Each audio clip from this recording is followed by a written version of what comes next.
Good afternoon, and welcome to the National Press Club.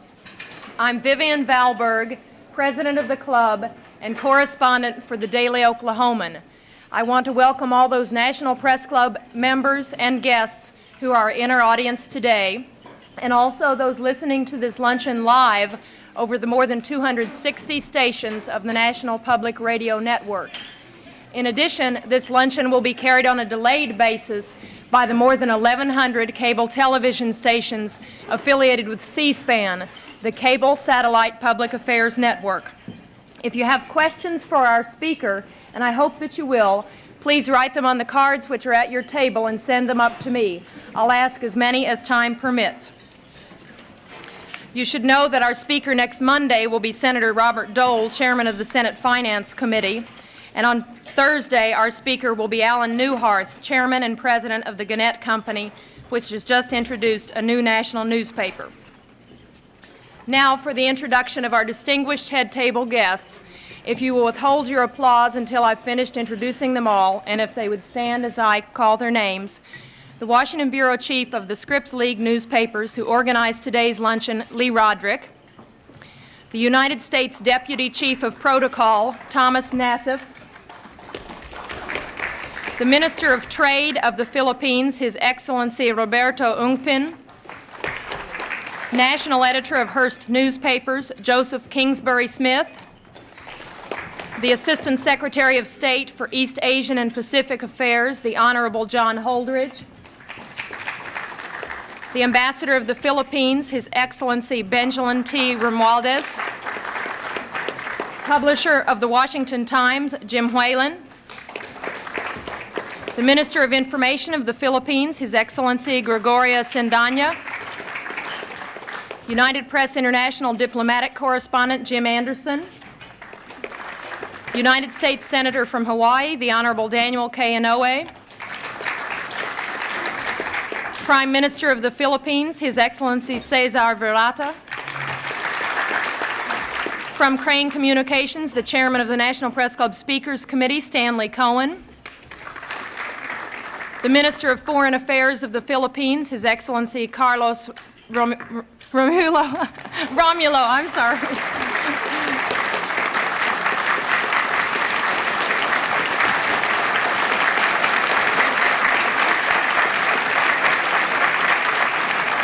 The Associated Press diplomatic correspondent, George Guetta. The Minister of Defense of the Philippines, His Excellency Juan Ponce Enrile. American Ambassador to the Philippines, the Honorable Michael Armacost. President of the National Press Club of the Philippines, Ben Rodriguez. Assistant General Counsel, International Affairs of the Treasury Department, Russell Monk. And the Chicago Tribune diplomatic correspondent, John McLean.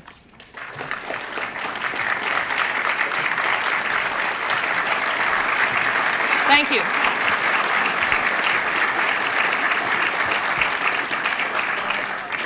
Our speaker today is the President of the Philippines, Ferdinand Marcos. It has been 16 years since President Marcos came to the United States on an official visit, and 16 years since we first welcomed him to our podium at the National Press Club. When he appeared before us then, he had just been elected president of the former American colony, which became an independent nation in 1946. We knew Marcos was a war hero. He got so many medals in World War II that when the young Major Marcos met four-star General Omar Bradley, the general saluted him. We also knew he was a persuasive fellow. How else could he have managed to get his wife, who is known to be strong and bright, to marry him after they'd known each other for only 11 days? And we knew he was experienced in overcoming political adversity. After all, the first case Mr. Marcos ever won as a lawyer was when he successfully defended himself from prison against a charge of murdering a political opponent of his father. The president of the press club at that time, Win Booth, remarked at the great warmth of the greeting Mr. Marcos received in 1966 and said, and I quote, "Your very presence reminds us that you and your great people are the faithful allies of our country in time of trouble. And that, sir, is something the American people and the men and women assembled in this room are not about to forget," end quote. But much has happened in those 16 years. In the interim, Mr. Marcos declared martial law, or what he called constitutional authoritarianism, and did not lift it for 11 years. There have been charges of corruption, abuses of human rights, and political repression, and recently the Archbishop of Manila called openly for him to resign. But through it all, Mr. Marcos has remained president, and this week, President Reagan warmly welcomed him, stressing the many common ties between the two countries. The New York Times recently said, quote, "In a country that is deeply sensitive to style, Ferdinand Marcos has it, and it has allowed him to take the sweeping actions that in essence converted the nation from an ill-functioning, raucous but free democracy into his personal fief and seemingly permanent possession," end quote. President Marcos comes to us today as the head of a nation with a long friendship with the United States, a nation considered crucial to America's defense strategies in Asia. We are eager to hear what Mr. Marcos has to say. It's my pleasure to present to you Ferdinand Marcos, President of the Philippines.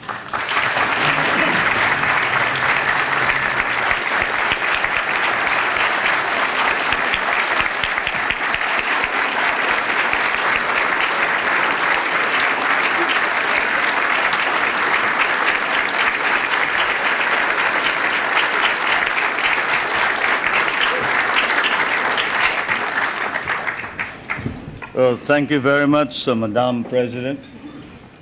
Distinguished guests, my friends. It certainly is gratifying that in the course of my present visit to the United States, I should once again be accorded the opportunity to meet with the people who understand me or misunderstand me most. I'd like to thank all of you. I remember that our relationship, the relationship between the two countries can be opened up at one of 2 points by the historian or the curious investigator into world events. One, the military, which was Admiral or then Commodore Dewey, sinking the Spanish fleet under Montojo on May 1st, 1898 in Manila Bay, and with the help of the Filipino revolutionaries under General or President Emilio Aguinaldo, who then proclaimed the first Philippine Republic. Incidentally, President Emilio Aguinaldo was the grandfather of Prime Minister Cesar Virata, who is here. My grandfather only commanded the revolutionary forces. We have changed places since then. Either that point of entry is chosen or the more sedate commercial one 100 years back.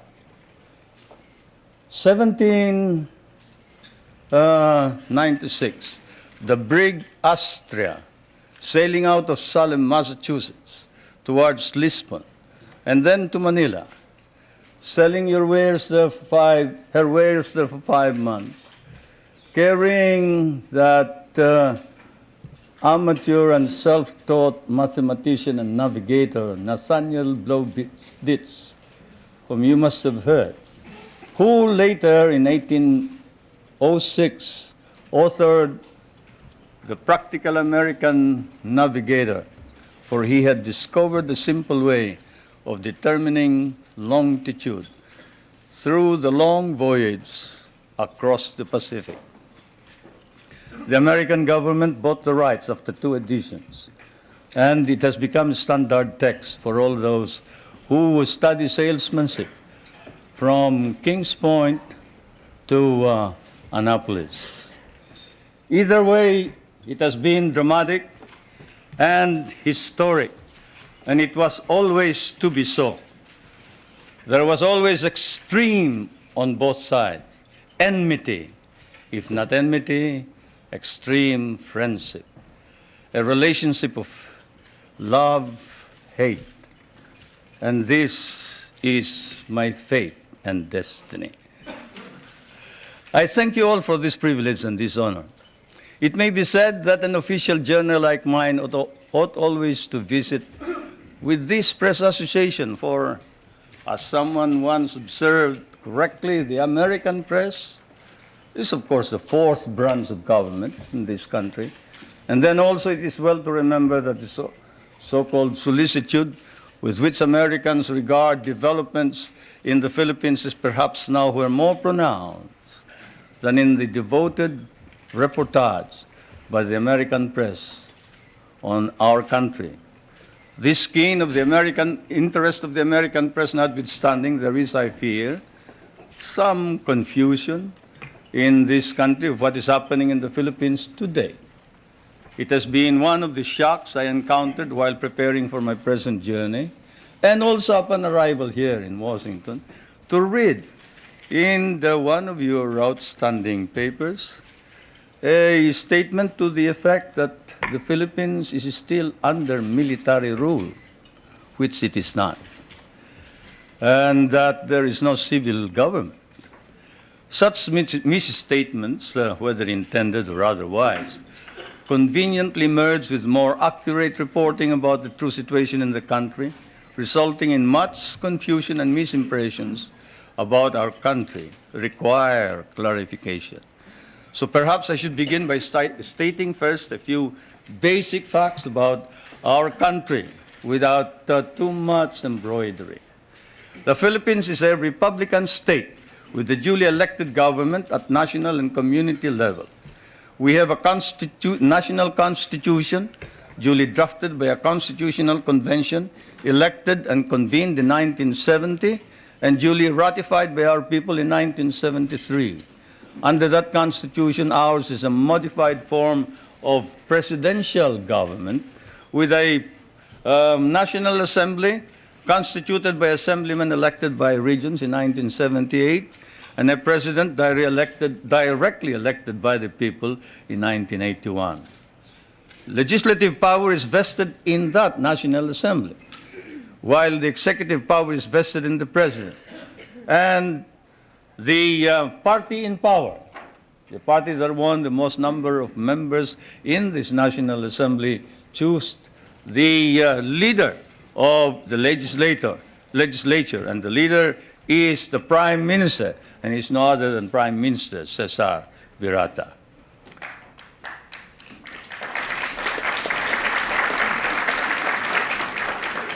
We have an independent judiciary which is under the full supervision of a Supreme Court.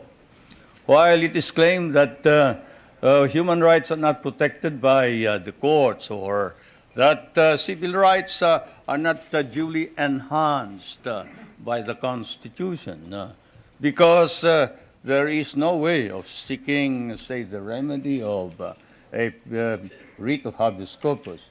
The truth of the matter is anyone can petition for a writ of habeas corpus in the Philippines. In fact, all those who have been apprehended as having brought in hundreds and hundreds of firearms bought from the PLO and other sources, and who have bragged openly in the television when they are caught that they were the leaders of these rebel groups, and who later changed their tone on the advice of their lawyers, went to the Supreme Court and were able to obtain an order from the Supreme Court for the Philippine government to bring the bodies of these people to before the Supreme Court, which we did. There is not a single man who has filed a petition for a writ of habeas corpus who has not been able to compel the government to bring the body of all those petitioners to the Supreme Court. In fact, the Supreme Court ordered an investigation on the allegations of torture, and the results were negative.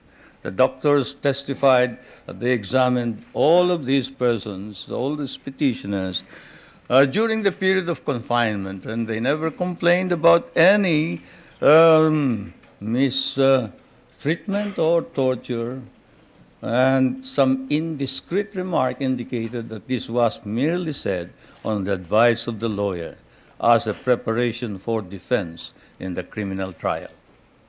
Now let's review overall measures.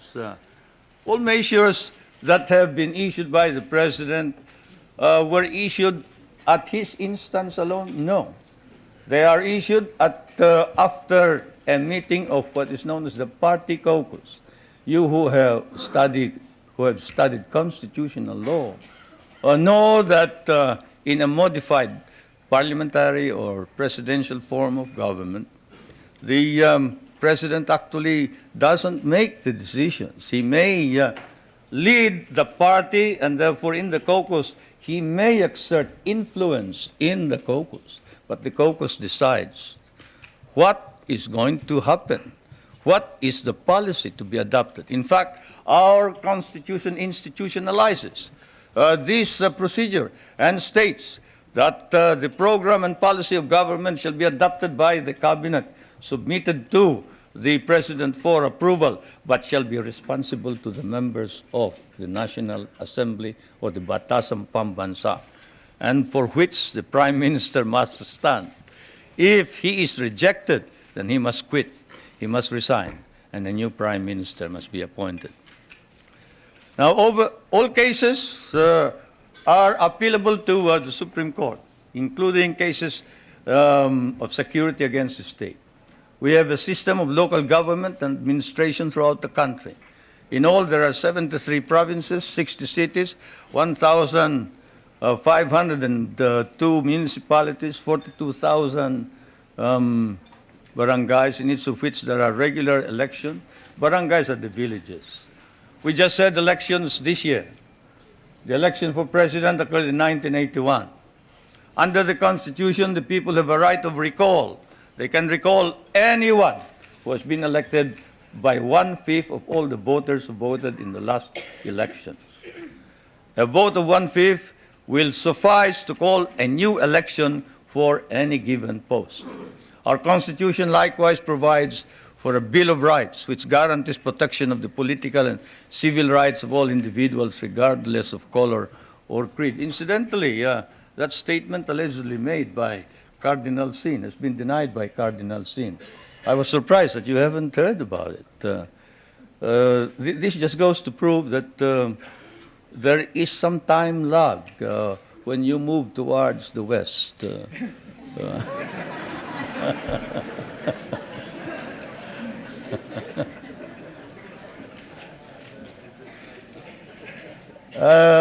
Cardinal Sin, when he arrived in the Philippines, appeared before some of our friends and said, look, there is no quarrel between the church and state, and the church and state are separate. I have no intention of intervening in political affairs. I have not stated that the president should resign. That's his business. That's the business of the people. He was elected by the people, and I'm not about to say anything about this. That's why I'm surprised that here you make much of it. But I suppose that's part of news. It's good copy. Can you imagine asking the president to resign? That's by constitutional mandate.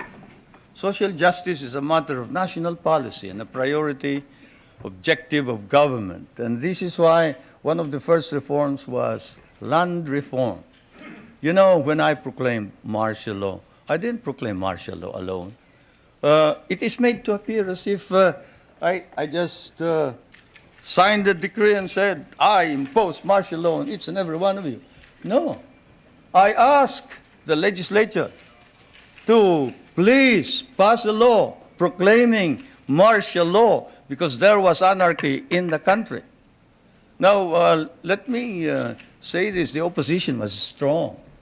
And they were members of the Security Council, and somehow they adopted a resolution which required that there be a unanimous vote for the armed forces to be able to move. And therefore, the armed forces was immobilized. At the same time, I asked the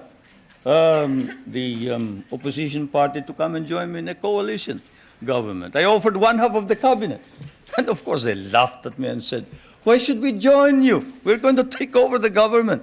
By the time you are through with the exercise, you're dead, politically and otherwise. So, and they refused to join me. I asked the advice of the judiciary. I asked the Supreme Court justices, the Court of Appeals justices, and the members of the private sector.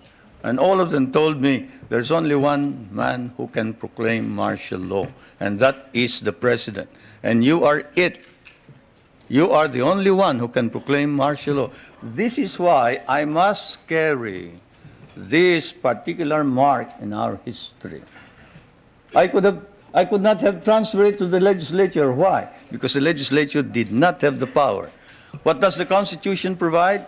The President shall be the Commander-in-Chief of the Armed Forces of the Philippines, and he may order the armed forces out to quell any disorder, riot, rebellion, invasion, insurrection, and in case of invasion, insurrection, rebellion, or imminent danger thereof, when the public safety requires it, he may suspend the privilege of the writ of habeas corpus or proclaim martial law throughout the Philippines or any part thereof. What does that provision provide? It provides that only the President can proclaim martial law. I repeat, that is why I had to assume responsibility. And I am not one for shirking duty. The people said there was necessity for proclaiming martial law. And the people said, you are the only official who can proclaim martial law. So I proclaimed martial law. And I sincerely believed that it was necessary to proclaim martial law to install order and stability because there was complete anarchy throughout the country at the time.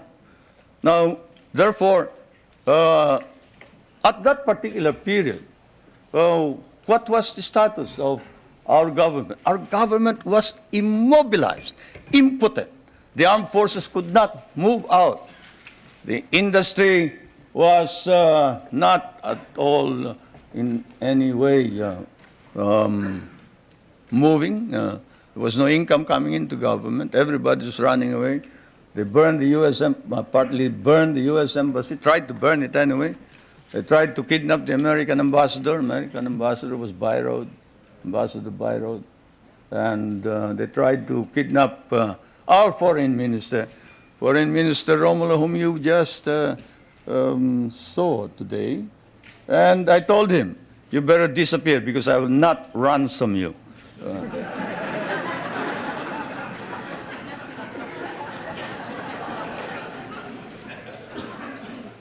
But whatever it is, they burned the Manila International Airport, they bombed the Supreme Court, they bombed the Constitutional Convention, they bombed the City Hall, they burned part of Malacanang Palace, they attempted to kidnap my children, they attempted to kill the President 8 times.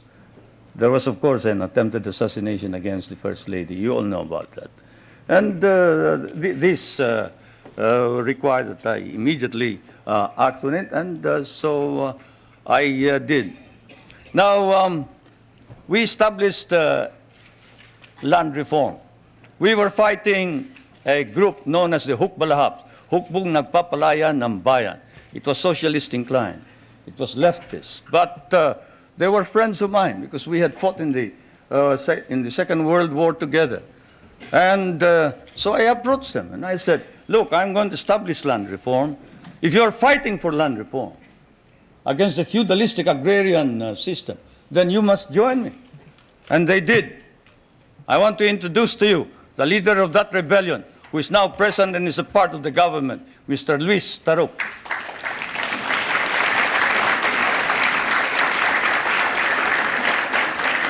He is a member of the National Assembly. The one reason why he ran to the hills, according to him, was he was elected as a member of the old legislature and he was not recognized as such. He and the others.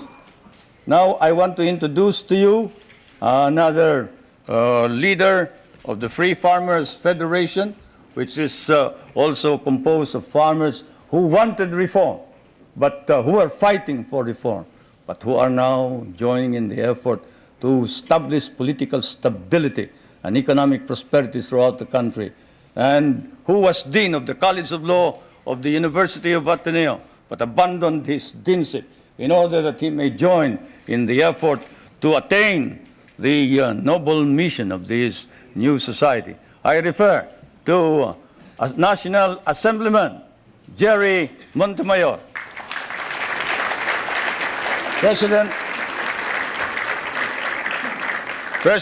of the Federation of Free Farmers of the Philippines. I would like to introduce also to you a young man who was very active against the government in 1972 and who paraded around the streets raising the flag of the Communist Party and organized the Kabataan Makabayan, which is the red organization of the youth. And this man is Nilo Tayag. Is he here? Anyway, he is somewhere around here.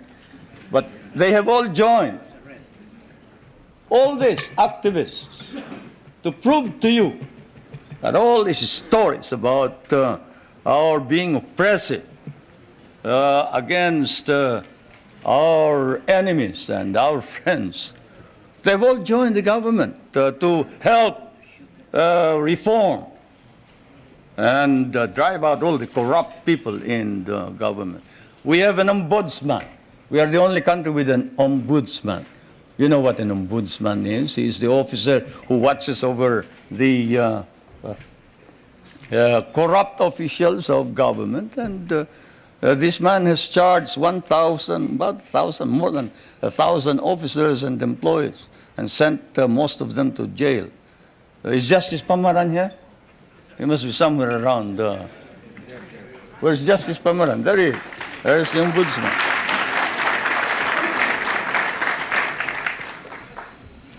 And we have not deprived anybody of private property. On the contrary, while we are a free enterprise society, we have an egalitarian base. We recognize private property, encourage private initiative. Our Constitution explicitly recognizes the importance of developing the national economy and protecting the patrimony of the nation. In line with this, a National Economic and Development Authority has been created for the purpose of planning and coordinating economic development plans. I chair that Economic Development Commissioner. Now, I did not come all the way here to recite these basic facts to you, but it is best that we wrote this at once they form an important background of understanding the developments in my country. Relations between the United States and the Philippines now span, I'd say 84 years if you mark the Battle of Manila Bay, 184 years perhaps if you mark the brig Salem, from Salem, which when it returned to Salem brought back hides, indigo, lumber, pepper, and paid $24,000 in tariff duties. Many things don't change, not even tariff duties. Anyway, the trade between our countries is covered by a trade agreement. The military and security matters are covered by 3 agreements. Those agreements are, and I will now ask our friends in my staff to distribute these agreements to you, or as many as can receive them. These agreements are the Mutual Defense Pact, the Military Assistance Agreement, and the Military Facilities Agreement, which is due for review this coming year. President Reagan and I have agreed with the members of our cabinet that the review will start in April, probably we'll finish it by August. Through it all, our relationships develop in a way unique to nations so disparate in size and circumstances and so distant from each other. The direction which American colonization took in the Philippines in the political, economic, and military, cultural spheres were such that for us, relations with the United States would remain crucial for a while. It is said that language is the greatest conveyor of culture. If that be so, if that wise man who said that is right, then your language has certainly conveyed to my country your culture. And this is why the relationship between our countries is something undefined. Our interests may have diverged in the period after our recovery of national independence in 1946, but this relationship has endured. And the question that is often asked is, does the Republic of the Philippines differ from the American Republic? Yes and no. It doesn't differ in the sense that it is democratic, but it differs in the sense that we have a prime minister, and in the sense that we try and make the legislature and the president or the executive work together. We cannot afford any stalemates. We cannot afford any delays. It is a modified presidential form of government, while yours is a complete and pure presidential form of government. Why did we change this? Because we cannot afford stalemates and deadlocks. Yours is a strong economy and a military power. Ours is a weak country. We cannot afford to delay and postpone decisions pending the debates between Congress and the President or the Prime Minister. The poorer third world countries cannot. And so, my friends, that is the situation. I am now going to ask also that my staff distribute to you the social and economic indicators of my country in showing to you the dynamism and the vitality of our economy. We have changed our economy such that we hope to be able to be self-sufficient. We were importing rice before. The last time we imported rice was in 1976, 77. We paid $500 million for that price. Today, we are exporting rice to our neighboring countries. And the per capita income was about $200. Now, it is more than $800 per capita income. The gross national income has increased 5 times. I need not go any further. I'll wait for the questions, and now I am ready for interrogation.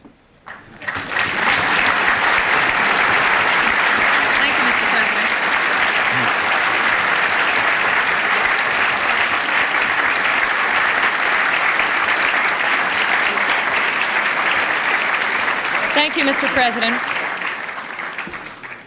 Please give us details on your meeting with President Reagan. Did you seek any firm commitments? Did you get them?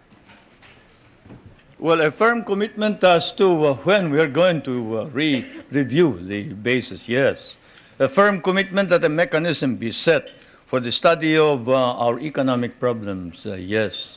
Because, as you know, the reason we have a deficit in our balance of payments is the commodity prices went down because of your domestic deflationary policies, your interest rates. But all of this can be worked out. And so it has been agreed. Secretary Reagan of the Treasury is going to meet with our foreign minister, who is also prime minister, regularly. The next meeting is next November, I think. So we have worked that out. The national security matters will be worked out by the defense minister. The 2 defense ministers are also meeting in November. Those are the specific ones. We have also entered into a tax agreement and air agreement. This afternoon, tomorrow, there will be some kind of agricultural agreement. As you know, we have one of the most modern and biggest concentration of agricultural and natural scientists in Asia. This is in Los Baños, the University of the Philippines. And we have biogenetics, we have plant engineering, we have, name it. You remember that the International Rice and Research Institute is based there, and that it was the one that produced the new type of rice which produced the rice green revolution. And we help your scientists produce the corn that can fight mildew. When your scientists could not produce it, we did. That center is going to be developed. We are also hoping to be able to exchange technology on non-conventional energy and other matters. It has been reported that your government will seek $2 billion in rent from the U.S. for the Philippine bases. Is this an accurate report? No, it is not. We have never talked about figures. Louder and clearer. We can understand the question. The question was, is it correct that we have demanded $2 billion in the rent? The answer is no. We haven't quoted any figure. What we have asked is this. We want a study. What is it that is necessary in order that we can perform our job? You and I know that if the Philippines is attacked, the United States is not necessarily bound to immediately react because the provision of the Mutual Defense Pact is that you will immediately take steps as is necessary to meet the contingency in accordance with your constitutional processes. What does that mean? That means that you go to the Senate and the House of Representatives. What does that mean? That means delay while we are dying there.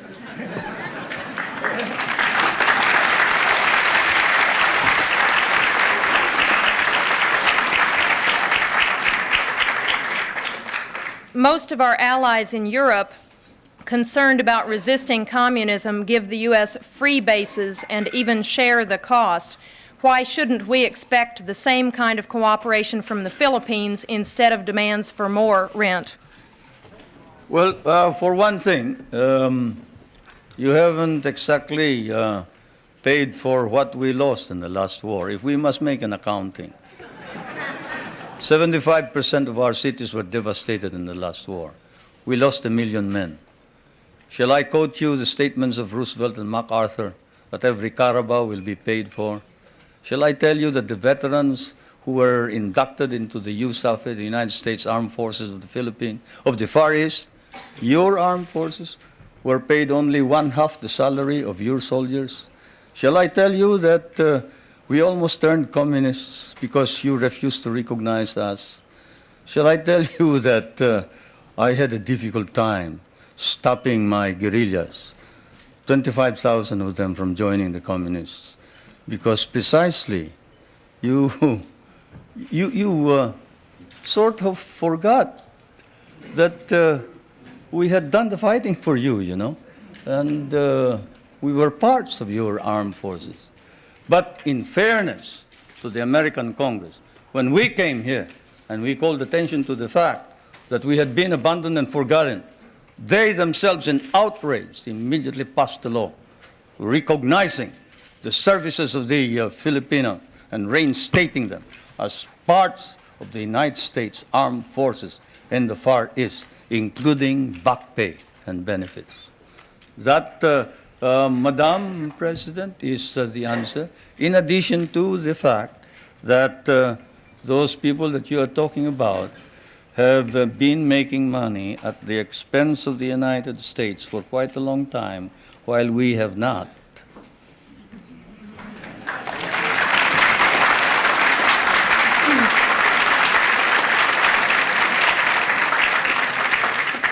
After the attack on Pearl Harbor, U.S. bases in the Philippines could not be defended.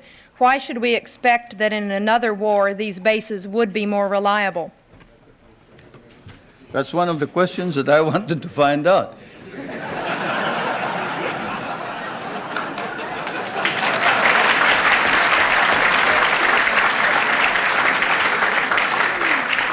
If you are going to run out on us anyway, you better let us know now.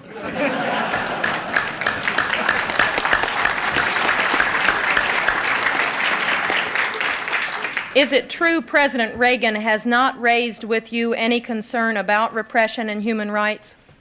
Well, he sort of spoke of the fact that we have all this constitutional provision. But we did speak of the fact that we must maintain and enhance human rights in general. But this fault finding that we found in some of these reports before isn't there. There is this open-mindedness and fairness which we expected of America and the Americans. The Americans that I know, the Americans who fought beside me, the Americans who bled with me in many a battlefield, was a fair man. He was a just man. He was a courageous man. He was a man who saw right and did right. And it is not fair to accuse the Philippines of any violation of human rights when there has been no violation. If there has been any violation, we punish those who have violated. And I now ask that this particular writing of one of the most celebrated figures, claims to have, at the beginning of the campaign against my government, claims to have been maltreated by some of the military men, now reports exactly what happened. I ask that my staff distribute the letter of Herrera, Trinidad Herrera. You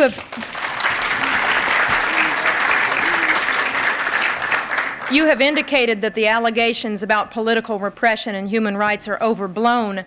How then do you explain the findings of the international independent group Amnesty International, which documented cases of torture, disappearances, and illegal detention? Well, I'll tell you that the Amnesty International has never come to the Philippines. That's why all they talk about is something that they obtained hearsay. Let's give one specific example. Father Abedicio, a famous case. Father Abedicio is supposed to have disappeared. He is a member of the clergy in the Philippines. He's a Filipino. He disappeared and we couldn't locate him. Not even my best intelligence officers could locate him. And what did we discover after 6 months? We discovered he had run away with somebody who claimed to be a nun, and he was in Germany. How do you like that? And we got blamed for it. We got blamed for it. That's it. That's how the Amnesty International has been reporting all this thing. This questioner says, I have been in Manila and talked with both Filipino and U.S. businessmen. They say the Philippines are the most corrupt nation in the Association of Southeast Asian Nations, and that your wife's nickname is Miss 10%. Will you comment? They must mistake us for another nation. He must have been living in the bar. Because I can tell you, there is this man, Justice Pamaran, whom I just introduced to you. He is the ombudsman. You who know what an ombudsman is, knows exactly what he can do. He doesn't wait for evidence. Any rumor whatsoever, and he investigates it. You talk about my wife. Not that I would like to defend her. She can defend herself any time. She's quite capable. But perhaps that statement was said of another First Lady, not my wife. Certainly not my wife. Perhaps I can tell you that the property of the Marcoses has been brought into a blind trust. And not a 2020 blind trust either. It's a real blind trust. And we don't know exactly how that blind trust operates the property. The only property that we have control of are two or three houses, one in the province of Ilocos Norte, no, two. Two in the province of Leyte and one in Manila, 5. Then the schooling for the children up to possibly a doctorate. Beyond that, all income goes into the Marcos Foundation, which is the foundation that embraces all property. Do you think that if there was any corruption by the Marcos family, that we can maintain the present prestige and leadership of the Marcoses in the Philippines? What do you think the Filipinos are? They are a very literate people. Literacy in the Philippines has increased up to 90% nationwide, and in Manila it is 100% literacy. And if there was any indication whatsoever of any of these corruption that you talk about, and who whoever said that sounds like he has been in the wrong company. Probably the guys that he was working with may have been engaged in corruption. I'd like to know who they are. Then we'll go after them. But I can assure you, if any public official engages in corruption, he will land in jail. That is definite. What do you say to critics who say your health is poor and you won't be around very long, but your wife may be? Anybody want to try me in the ring?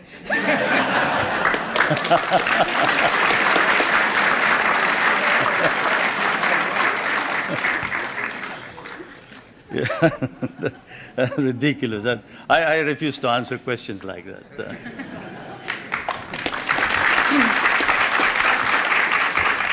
Two related questions. You are indeed a family man. Your wife, your daughter, your brothers are all government officials. Do you think the next president of your country will be a Marcos, and would you like for your wife to succeed you as president? No, no.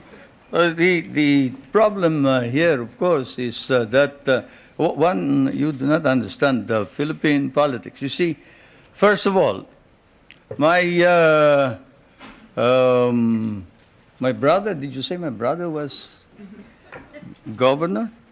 Government officials.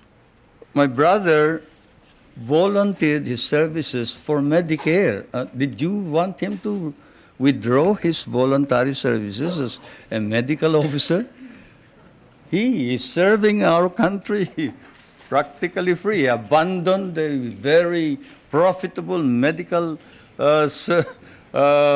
career in order to serve what we have as Medicare, which is your Medicaid, no?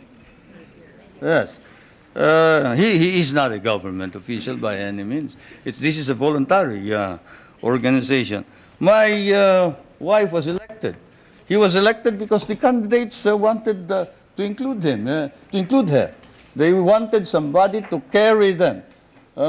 Minister Romulo will tell you that without the support of the governor, who happens to be well liked by the people of Manila, they probably wouldn't have won in the last elections. It's just a matter of helping out in the political campaign. My daughter is the voluntary head of a group of village leaders. That is not a political organization. That's not a government organization. This is an association of young kids who are organized in order that they can help each other. Kabataan Barangay. And I am surprised that you hold it against these young kids, that they get together so they can play football, they can encourage sports, they can encourage people, the young kids from going into drugs.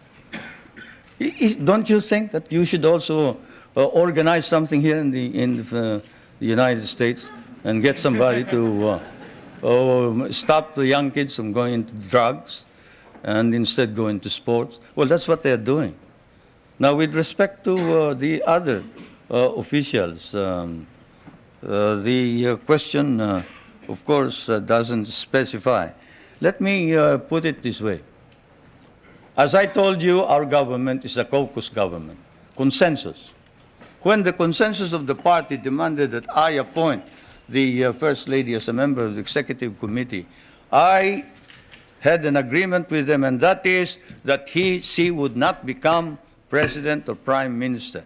At the beginning, even Prime Minister Cesar Virata was for the First Lady becoming Prime Minister. But the First Lady and I stood our ground, and we nominated the Prime Minister Virata instead. Now, is that the action of anybody who is preparing to take over as a dynasty? Now, my other daughter, well, she is in Pennsylvania. She's studying voice culture, and she is in anthropology. I don't see what connection that has with politics. Mr. President, your opponents say this trip is costing between $5 million and $20 million. What is the budget for your trip? It's ridiculous. My cabinet is spending only a very minuscule part of that. If there are any people who have joined this group, they are on their own. I'm sorry to say. They're on their own. Do you believe the United States now has a consistent, understandable policy toward the Philippines and East Asia? Shouldn't you ask that of the United States leaders, not me? But as far as I'm concerned, yes, insofar as we can understand. What I see is a resurgent American nation under a new leadership, trying its very best, earnestly trying to arrest decline and slide in prestige and in policy, in domestic and foreign policy. That is what we see from the outside.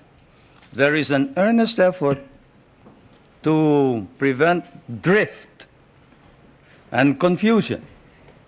Now, we would like to encourage that because among the small nations, there's no possibility of any progress so long as there is instability throughout the world. And so, as I said last night, what I see now, 16 years after my last visit, actually my last visit was when I came to participate in the memorial services of President Eisenhower in 1969, not 1966, 1969. And, but what I see here is while in the past America was in the dark, and there were doubts and misgivings. There were fears that you were tiring, you were weary, you doubted your own strength, you didn't know where you were going. But now there is hope, and the phenomenon is what we see is an America emerging out of the shadows. It's still partly in the shadows, but it's trying to emerge. And certainly under the leadership of President Reagan, it's trying to organize an integrated, understandable foreign policy. And that's what we see.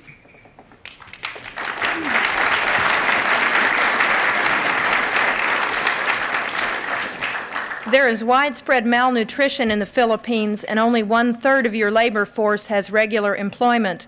Given this, how do you justify the prosperity in which you, your family, and friends live? You must like us, the way you ask those questions.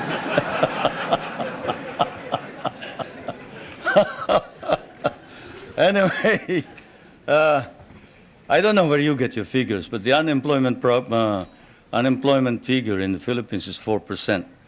I don't know what's yours. I do know what's yours, but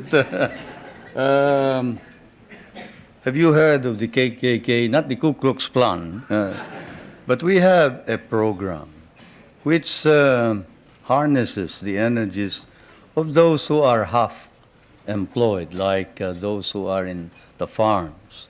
You see, those who wait for the coconuts to fall or who plant rice are partly employed.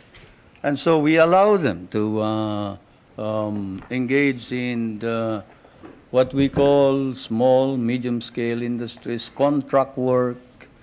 Where, in what country do you see, say, a boot block? A boot block.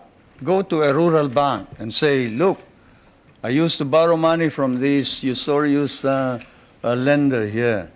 I borrow 5 pesos in the morning, I have to pay him 6 pesos in the afternoon.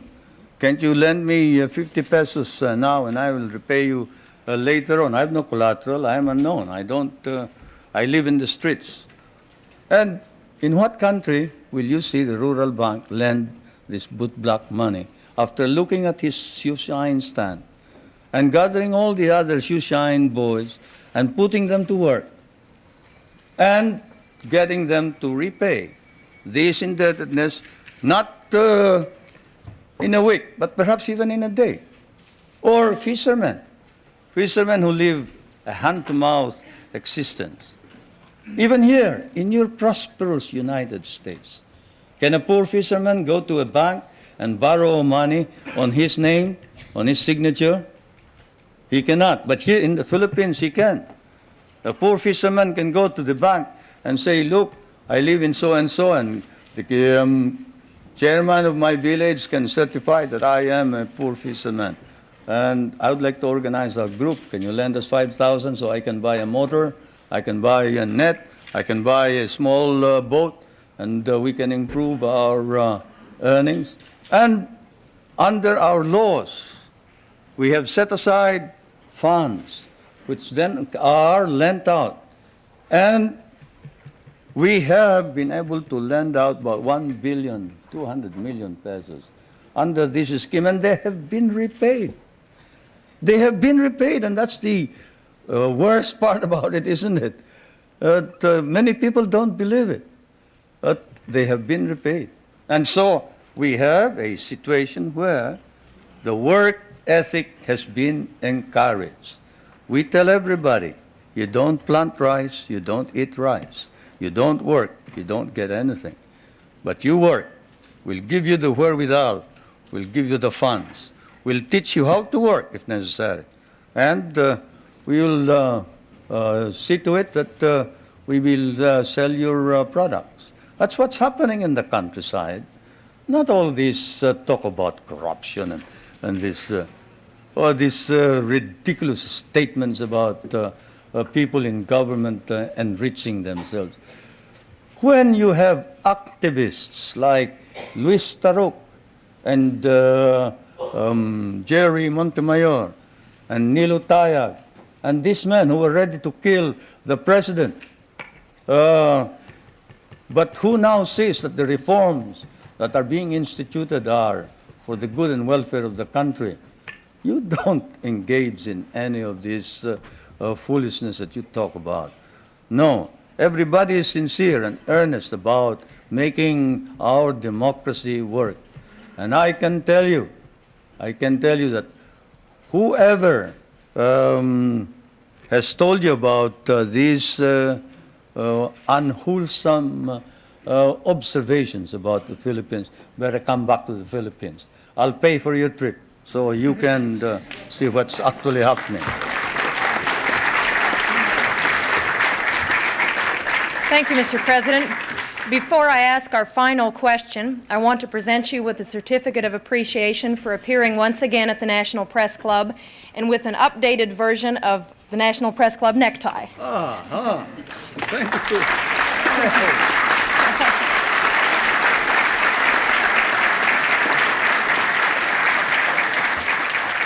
And now our last question. Is it really true, as your biography states, that you were born in a thunderstorm? How should I know? But my mother says so, yes. My mother says so, and I guess if you can't believe your mother, whom will you believe, huh? Thank you very much. If you'll please stay seated until the official party is out of the room. Thank you.